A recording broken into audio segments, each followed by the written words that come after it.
Bonjour à tous et bienvenue sur Monaco Info. Voici sans plus tarder les titres qui seront développés dans cette édition de fin de semaine. Nous irons à New York avec l'ouverture du sommet des Nations Unies 2015 sur le développement durable. Suite de notre série de reportages consacrés au Monaco Yacht Show avec aujourd'hui la découverte d'un yacht d'exception, le Suerte.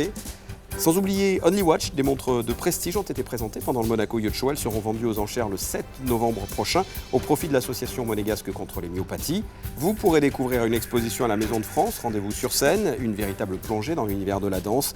Et enfin, notre invité du week-end, aujourd'hui nous recevons le directeur artistique de la SBM, Jean-René Palacio, pour nous parler des concerts à venir et également d'une nouvelle émission musicale sur Monaco Info qui s'appelle Orio Backstage. Nous prenons la direction de New York. Ce vendredi s'est ouvert le sommet des Nations Unies 2015 sur le développement durable, auquel assiste jusqu'à dimanche le prince Albert II, accompagné d'une délégation monégasque. Je vous propose de revenir sur les enjeux de ce sommet avec un reportage sur place d'Alexandra Pani et Serge Prémont. Alors que l'Organisation des Nations Unies célèbre cette année son 70e anniversaire, les pays membres s'apprêtent à célébrer cette semaine un autre événement historique avec l'ouverture du sommet des Nations Unies de 2015 sur le développement durable. Plus de 150 chefs d'État et de gouvernement sont attendus durant ces 3 jours afin d'adopter officiellement un nouvel agenda ambitieux et transformateur. Après 2 ans d'importantes discussions, les 193 pays membres des Nations Unies, mais également le secteur privé et scientifique, ainsi que des membres de la société civile, sont arrivés à la création d'un document primordial intitulé « Transformer notre monde, programme de développement durable d'ici à 2030 ». Lors de la session qui s'est achevée au mois de septembre, les 2 co-facilitateurs à qui je tiens de rendre hommage, mes collègues du Kenya et d'Irlande, ont négocié la déclaration politique. Cette déclaration politique a été adoptée informellement le 2 août au soir. C'était un dimanche. Il y avait une émotion incroyable puisque les négociations ont été très difficiles. Il s'agissait également d'inclure le programme d'action d'Addis Abeba pour le financement du développement durable parce que cet agenda arrive à un moment crucial. On a vraiment l'impression que c'est la dernière occasion donnée au monde de revoir son développement, qu'il soit tout à fait inclusif et complet. On se construit sur les objectifs du millénaire pour le développement qui ont prouvé que quand les nations, le système des Nations Unies, toutes les agences de développement, la société civile, tout le monde se rejoint, des progrès peuvent être accomplis. Les Nations Unies sont au centre de la diplomatie multilatérale. C'est pourquoi il s'agit de la seule organisation à pouvoir réunir l'ensemble des dirigeants mondiaux. Dans cet agenda, 17 objectifs de développement durable ont été inscrits, ainsi que 169 cibles. Monaco a participé activement à ces discussions. C'est la première consultation aussi large. Donc, contrairement aux OMD qui avaient été préparés par des techniciens, les ODD, on a eu le temps, même avant Rio, mais depuis Rio, puisque c'est là que dans le document final de Rio, il a été décidé de négocier des objectifs de développement durable. Donc là, toutes les agences des Nations Unies, il y a eu énormément de consultations, donc les gens savent. Et ça, c'est important parce que vous avez besoin que n'importe quel citoyen, n'importe où dans le monde, se sente partie à ce changement nécessaire. Je reviens à ça, on ne peut pas continuer, c'est même plus une question pour notre génération, mais c'est pour nous, parce qu'on est toujours là, mais c'est surtout pour nos enfants. Et ça, je pense que beaucoup de dirigeants du monde vont le reconnaître à la tribune. Le pape va certainement insister là-dessus, sur notre humanité commune, sur le besoin de nous réconcilier avec nous-mêmes et avec notre environnement. La délégation monégasque, sous l'impulsion du prince souverain, a demandé que soit intégré un paragraphe concernant le sport en tant que vecteur de développement et de paix. Un paragraphe qui a été proposé aux 2 facilitateurs et qui a finalement pu être adopté avec succès dans la déclaration politique. Autre sujet crucial pour la principauté, la protection des océans. Dans son discours, il tiendra également à rappeler combien les océans sont au centre de l'avenir de la planète. Et il convient également de rappeler qu'en novembre 2011, à l'invitation du secrétaire général de la conférence de Rio+20, le prince Albert II avait décidé d'organiser un atelier à Monaco qui a été la seule réunion préparatoire avant Rio, consacrée uniquement aux océans.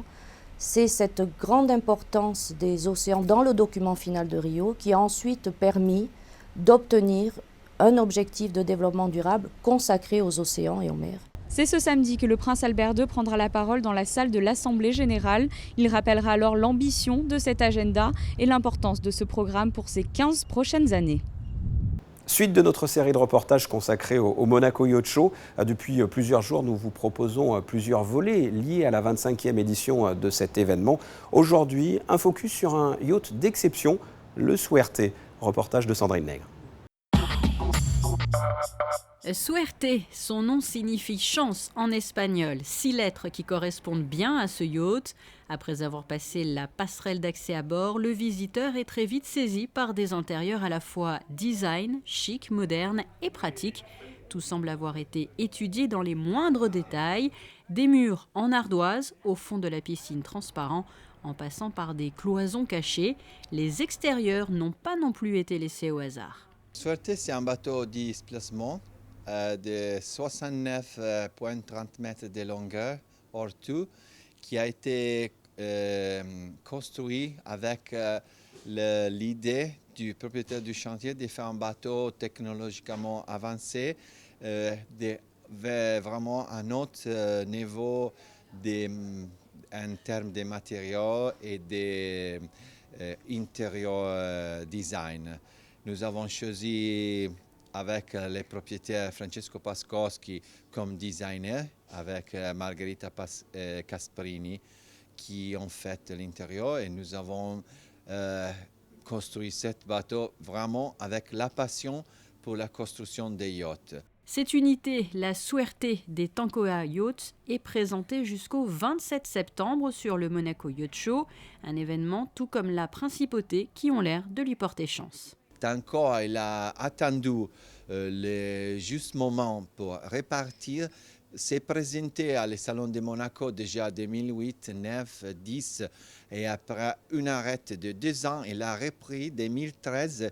Et cet retour, il a nous permis d'avoir un contrat signé juste quelques mois après le Salon de Monaco. Donc nous avons repris cette construction qui a été mise en attente l'année 2010. Et dans 17 mois et demi, nous avons complété cette merveille qui nous pensons être Suerte. Même l'année passée, nous sommes retournés et nous avons signé un contrat pour un 50 mètres le mois de janvier. Donc, nous sommes vraiment contents d'avoir repris la participation à Monaco, et c'est pour nous un salon génial. Beach club, sauna, hammam, bar à sushi, les petits plus proposés par le yacht ne manquent pas. Et si l'envie de naviguer disparaît, vous pouvez aussi compter sur cette piste d'hélicoptère pour vous envoler. Et tous les 2 ans, le Monaco Yacht Show accueille Only Watch. Il s'agit d'une vente aux enchères caritative organisée par l'ancien directeur du Monaco Yacht Show, Luc Pétavino. Une vente dont les lots sont composés de montres d'exception. Émilie Rousseau vous en dit plus. Des unités prestigieuses qui côtoient de l'horlogerie d'exception, c'est aussi ça le Monaco Yacht Show. Depuis une dizaine d'années, l'événement consacré à la grande plaisance et au yachting de luxe est partenaire d'Only Watch, une vente aux enchères caritative au profit de la recherche sur les myopathies. Ce rendez-vous se déroule tous les 2 ans. Il est d'ailleurs devenu incontournable pour les collectionneurs car les montres proposées sont des modèles uniques. Cette année, la maison de vente aux enchères avec laquelle nous collaborons nous a proposé de tester une nouvelle formule qui était de commencer à Monaco, ce tour du monde, et terminer par Genève en ouvrant la semaine des ventes de collection, des ventes d'automne, à l'occasion de lesquelles des collectionneurs du monde entier, plusieurs centaines, se réunissent à Genève. Et c'est une occasion que nous avons saisie pour voir si cela fonctionnerait. Je pense que l'engouement est au rendez-vous. Les pièces sont exceptionnelles. Chaque 2 ans, c'est devenu un véritable rendez-vous. On va dire c'est les Oscars caritatifs de la montre Only Watch. Et chaque manufacture joue le jeu. Et voilà, ça part de peut-être 10-15 000 euros et ça peut finir sur plusieurs millions d'euros sur certaines pièces. L'ensemble des fonds récoltés lors de cette vente servira entièrement à financer la recherche sur les myopathies, un soutien et un accompagnement de taille pour le mouvement scientifique. En 5 éditions, Only Watch a déjà récolté 15 millions d'euros au profit de la recherche, somme qui aura permis une avancée considérable. Ça a permis d'avancer beaucoup plus vite que le programme initial. Enfin, on a mis en évidence de nouvelles approches thérapeutiques, on est en train de les développer maintenant sous forme de médicaments. Alors ça prend toujours du temps, hein, mais l'étape de recherche est derrière nous maintenant et je pense que ce qui nous reste, c'est peut-être l'étape la plus difficile, mais celle qui se rapproche le plus, on va dire, du but final, qui est un médicament sur le marché. Ces montres d'exception étaient donc présentées en principauté lors du Monaco Yacht Show. Elles s'envoleront ensuite pour Hong Kong, Pékin, New York, Londres et Genève, la Suisse, là où se tiendra la vente aux enchères le 7 novembre prochain.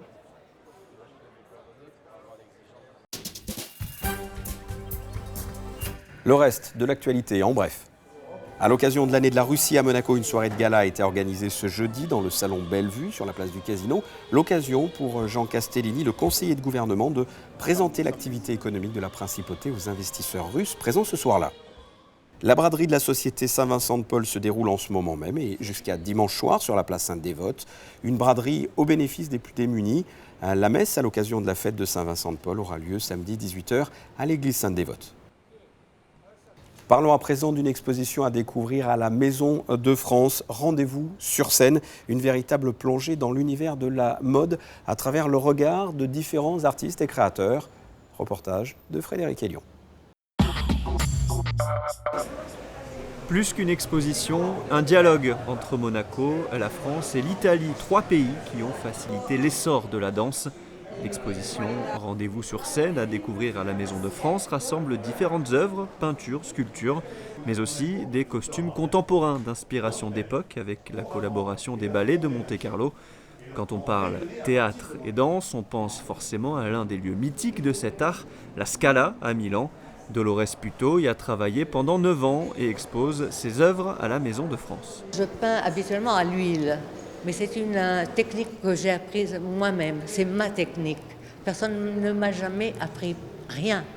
Parce que j'ai commencé à travailler, j'avais 12 ans, les premiers tableaux, et sans que personne m'ait appris quelque chose. C'est vraiment un amour, c'est un don, je pense, puisque je l'ai depuis toujours. Puis j'aime les grandes dimensions. Cette exposition est à découvrir du lundi au samedi de 15h30 à 18h30 jusqu'au 10 octobre. Il est temps à présent de retrouver notre invité du week-end. Et notre invité du week-end, Jean-René Palacio, bonjour. Bonjour, bonsoir. Alors vous êtes le directeur... Enchanté. Bonjour Fabien. Petite mise en scène. Vous êtes le directeur artistique de la Société des Bains de Mer. Oui. On referme la page... C'est un grand honneur, vous savez ça. Ouais, j'imagine bien. On referme la page des concerts de cet été, on ouvre celle de cet automne, de cet hiver, de l'actualité musicale à Monaco et même sur Monaco Info. On commence... J'ai déjà froid, moi. C'est bon en principe. Malgré les projets. Vous allez commencer par un concert ce samedi, gratuit, en plein air. Voilà, sur la place du Casino, dernière des Casino Night qu'on a commencé au mois de juin, donc une série de concerts qui a eu beaucoup de succès. Donc on termine ce week-end par un plateau autour du rock pop anglo-irlandais avec 2 groupes, The Commitment, qui est le groupe issu du film The Commitment, belle histoire irlandaise, et puis Murray Head, qu'on ne présente plus, talentueux songwriter. Oui, voilà. Donc ça c'est sur la place du Casino à partir de 21h. Alors, vous dites, on termine, c'est-à-dire qu'il n'y aura plus de concerts en plein air? Non, on termine la saison. La saison, voilà. Mais c'est un projet qui devrait faire des choses sur la place du Casino, c'est un très beau lieu. Quel était l'objectif justement? Pourquoi avoir voulu... Ça s'appelle Casino Night, voyez-vous, jeune homme. Donc l'idée, c'est quand même d'amener une clientèle au casino, de montrer notre savoir-faire en principauté et dire aux gens, venez, vous avez un beau concert, mais surtout, vous avez plein de machines à sous, plein de belles tables de jeu, venez dans nos casinos. C'est le but, voilà. Et ça marche. Et ça marche. Et il y a aussi des concerts comme ça et là, que ce soit dans la salle des Étoiles, que ce soit la salle Garnier, comme ça, parseminés un peu dans la saison. Là, il va y avoir Motley Crue, Michel Jonas, Tarkan, il y en a d'autres. Oui. Alors, c'est vrai qu'il y a des temps forts qui sont ces Casino Night sur la place, la saison d'été, le Summer Festival, le Monte Carlo Jazz Festival. Mais l'idée, c'était de participer à l'animation culturelle de la principauté à travers un certain nombre de concerts qui sont donnés ou à Garnier ou ici. amener notre pierre à l'édifice. Il y a de très beaux ballets, il y a de très belles saisons d'opéra, il y a le Printemps des Arts, il y a l'orchestre. Et nous, on fait notre petite touche rock'n'roll. Puis aussi ce qui est fait par exemple à la Salle du Canton. Hein. Donc nous, c'est notre apport et continuer à animer nos casinos et proposer au public du monde entier une série de concerts. Donc par exemple le 3 octobre, on accueillera Joe Satriani, un guitar héros à Garnier. Ensuite le 30 octobre, on viendra ici à la Salle des Étoiles pour un concert assez exceptionnel de Tarkan. Alors Tarkan, c'est un chanteur turc qui a eu un succès à la fin des années 90, Biz, voilà, ça Kiss Kiss, et qui est une énorme star en Turquie. C'est le moyen pour nous d'amener une très belle star sur la scène du Sporting, mais aussi de faire un vrai travail en relation avec les casinos. C'est notre fonction, hein, avec les casinos, faire venir des gens de Turquie, et puis les gens qui aiment simplement la musique et découvrir notre musique. Ça, c'est le 30 octobre à la Salle des Étoiles, dîner-spectacle. Et ensuite, tout début mi-novembre, toujours à la Salle des Étoiles, on aura le 11, un groupe allemand qui s'appelle Kraftwerk, qui sont les pères fondateurs de l'électro. Leur succès pour les plus jeunes, les plus vieux, c'est Autobahn, Tour de France, Robots, donc c'est une musique électronique, ça c'est le 11 novembre. Et le 12, Tournée d'adieu du célèbre groupe de hard rock Motley Crue. Voilà, laissez pousser vos cheveux, blondez, voilà, ouais, dans ce genre-là. Entraînez-vous à la air guitar. Voilà, air guitar, parce que ça va. C'est la tournée, c'est un groupe qui finira sa tournée à San Francisco pour le 31 décembre. Et il y a un stop en francophonie, c'est Monaco. Voilà. Ce sont des concerts. Et il y a le jazz, il y a effectivement le festival du jazz, on va en parler là dans quelques instants. Il y a des fois un grand écart entre justement du hard rock Motley Crue et Michel Jonas par exemple. Oui, on a oublié Jonas le 31 octobre. Ouais, voilà, mais heureusement que vous êtes là, Fabien. Oui, le 31 octobre, Jonas, oui, avec Manu Katché, Yves D'Angelo. Oui, mais c'est faire plaisir aux gens. Voilà. Il y en a qui aiment Satriani, il y en a qui aiment la chanson française. On a toujours laissé la place à la chanson française, que ce soit Souchon, Julien Clerc, des artistes qui ont une carrière. Jonas, c'est un retour. Ça a été une grande star. Moi, j'adore Univers l'Uni. Enfin bon. Qui revient en petite formule acoustique dans Garnier. C'est vrai que Garnier, pour ça, c'est un lieu exceptionnel, ce qui nous amène au jazz, parce que finalement, c'est dans cet écrin magnifique. La 10e édition du Festival du Jazz, cette fois sur 2 semaines, 2 week-ends. Oui, 2 week-ends et un peu plus. C'était l'idée de fêter dignement ce festival de jazz qui a trouvé toute sa place. 10e édition, c'est le temps qu'il faut pour installer un festival, avec un début le 23 novembre et une fin le 6 décembre. Mais on n'est pas là, on ne fait pas ça tous les jours. Avec de belles têtes d'affiche. Oui, je crois. Vous voulez, c'est ça? Vous voulez savoir quelques mots. Donc on commence avec le 23 novembre avec un projet qui s'appelle Art Farm autour de James Carter. C'est du jazz un peu avant du jazz d'aujourd'hui. Première partie, Richard Manetti, qui est un guitariste de notre région, mais qui a une belle carrière, qui vient du jazz manouche, mais qui s'électrifie. Et puis ensuite, on a une création, ça c'est le 26, avec Avishai Cohen, avec l'Orchestre Philharmonique de Monte-Carlo. Et Avishai créera quelque chose pour nous, spécialement, pour ses 10 ans. Première partie, Thomas Enko, qui est un jeune pianiste talentueux. Ensuite, on aura Selassou, un peu de blues et de rock parce que quelque part. Et puis c'est une très belle voix. On a fait un concert avec elle, avec Marcus et Satriani en même temps, à jouer avec eux. Et pour elle, c'était un peu une découverte, cette musique de jazz, l'improvisation. Donc Selassou et en première partie, un groupe qui s'appelle Go-Go Penguin. Alors, Go-Go Penguin, c'est un groupe anglais, ce sont des supporters de Arsenal, bien qu'ils vivent à Manchester. Et c'est là aussi un trio très classique dans l'esprit d'un groupe qui s'appelait EST, qui est un groupe suédois. Donc c'est très beau, voilà, c'est très beau. Le lendemain, le 28 novembre, en première partie, nous aurons quelqu'un qui s'appelle Henry Corey, qui est de Funk Apostles, les apôtres du funk. Et donc, c'est un musicien qui fait partie d'un groupe qui s'appelle les Snarky Puppies, c'est la nouvelle génération du funk.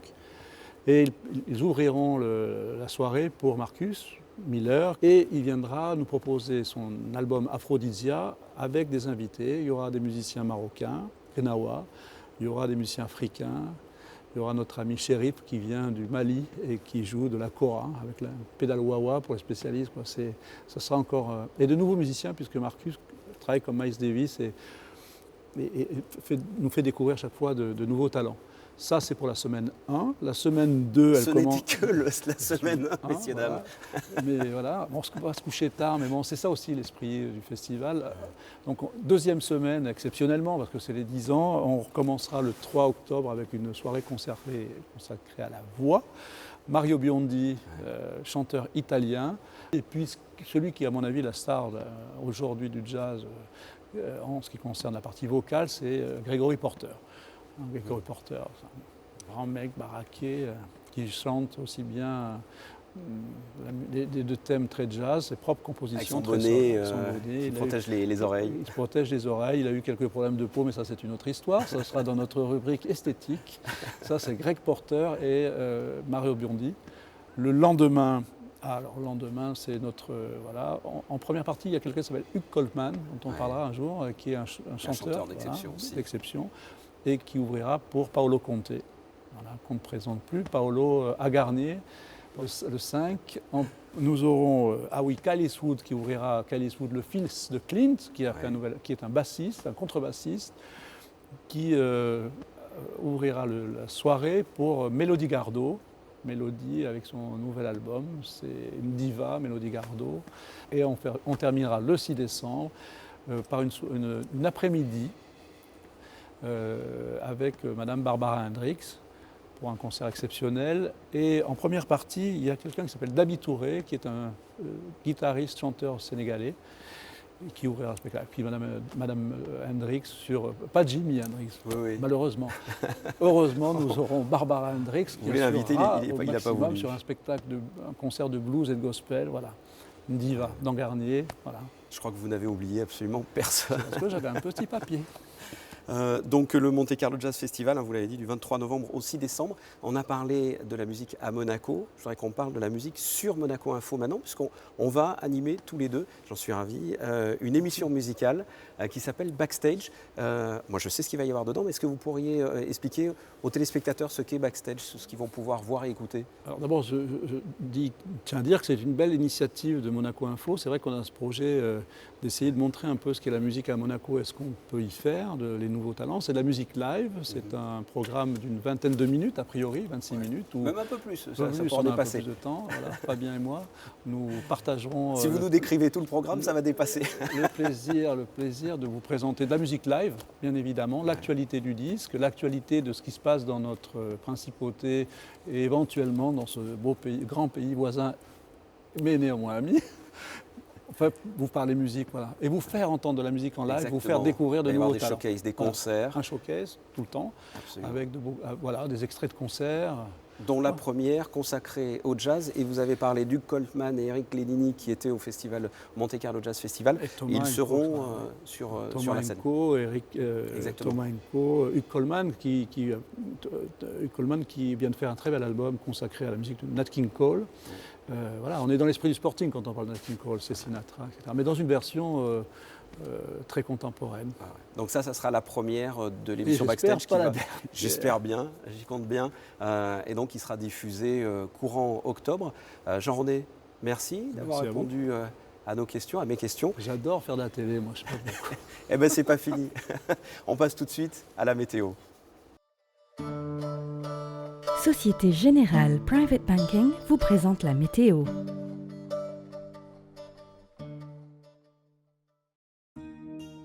Samedi, du soleil et des nuages passagers, sans pluie, les températures sont clémentes de 18 à 25 degrés. Dimanche, le soleil sera un peu plus gêné par les nuages sans détérioration importante. Les températures sont proches des normales de 18 à 24 degrés. Lundi, peu de changements, un temps assez beau malgré la présence passagère de nuages. Il fera de 18 à 23 degrés. Et enfin mardi, un soleil intermittent, le vent d'Italie sera légèrement plus fort que les jours précédents, jusqu'à 40 km/h. Les températures baissent un peu de 17 à 22 degrés. Ce journal est terminé, merci de l'avoir suivi. Je vous souhaite de passer un excellent week-end. À très bientôt. Au revoir. La météo vous a été présentée par Société Générale Private Banking.